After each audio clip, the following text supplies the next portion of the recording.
The Central Intelligence Agency is openly reaching out to Iranians with new Farsi-language instructions on how to securely make contact. The CIA posted its Farsi message across X, Instagram, Facebook, Telegram, and YouTube, expanding its digital recruitment campaign. The agency urged potential sources to protect themselves and avoid using work devices or personal phones to make contact. It advised using a new disposable device, staying alert to surroundings, and shielding screens from anyone who might be watching.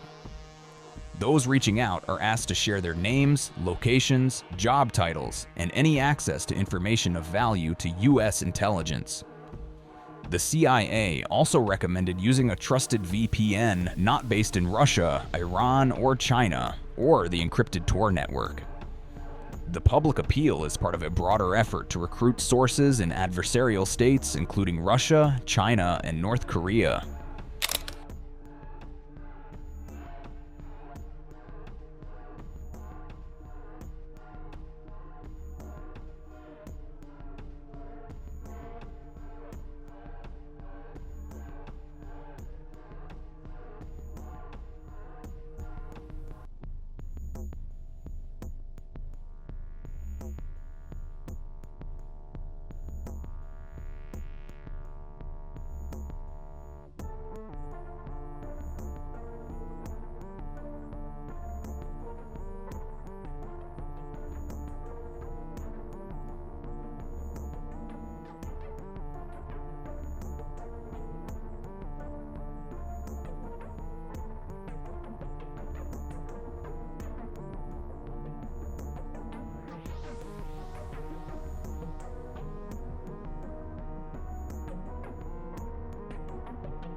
The outreach comes as tensions rise between the United States and Iran over Tehran's nuclear program.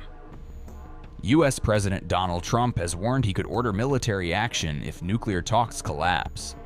In a recent State of the Union address, Trump said he would not allow what he called the world's top sponsor of terrorism to obtain a nuclear weapon. As president, I will make peace wherever I can, but I will never hesitate to confront threats to America wherever we must.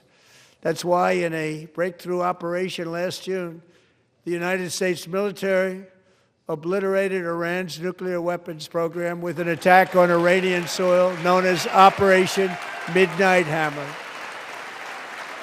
But one thing is certain, I will never allow the world's #1 sponsor of terror, which they are by far, to have a nuclear weapon. Can't let that happen.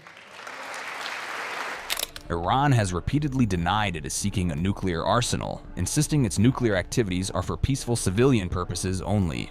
What is the issue between America and Iran? This confrontation that has existed, it's been over 40 years that Iran and America have been enemies. What is this issue? In my opinion, the issue can be summed up in 2 words, and those 2 words are America wants to swallow Iran.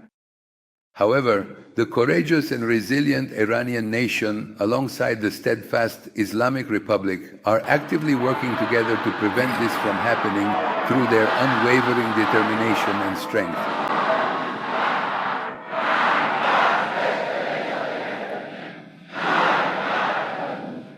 I'm not pessimistic. I told you about this before. I went to propose marriage and you ask, is everything settled?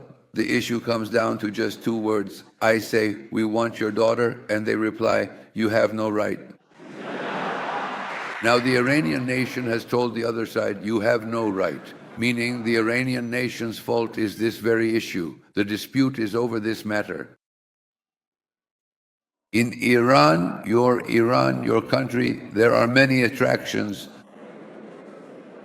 Iran's oil is an attraction. Iran's gas is an attraction. Iran's rich mines are an attraction.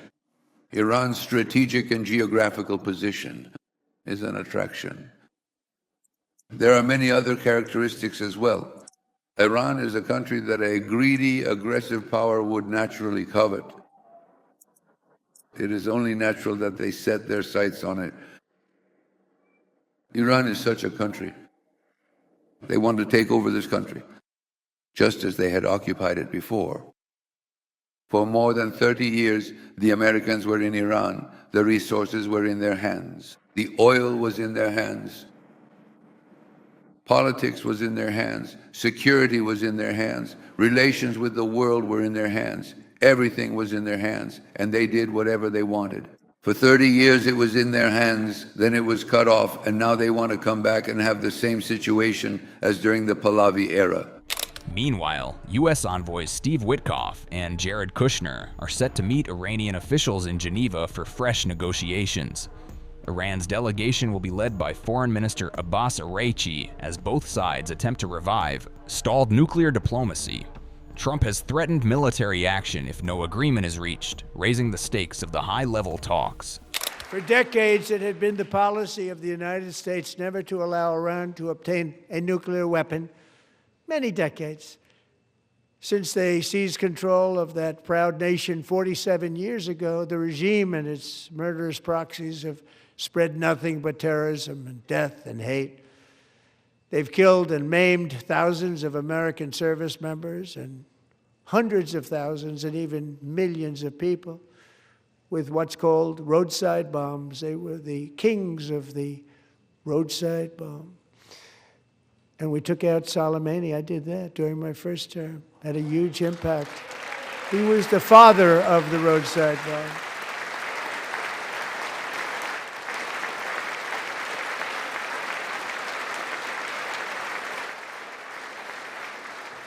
And just over the last couple of months with the protests, they've killed at least, it looks like, 32,000 protests. 32,000 protesters in their own country.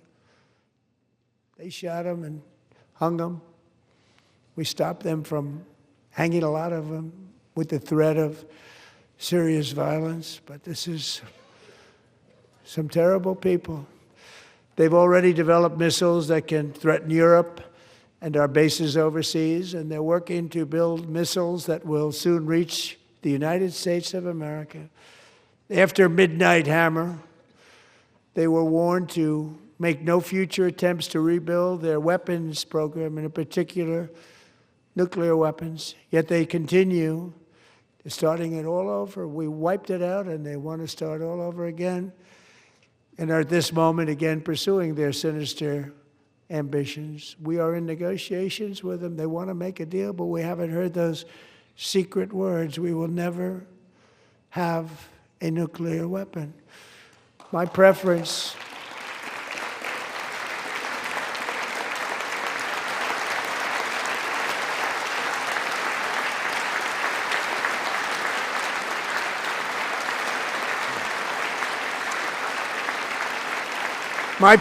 is to solve this problem through diplomacy. But one thing is certain, I will never allow the world's #1 sponsor of terror, which they are by far, to have a nuclear weapon. Can't let that happen.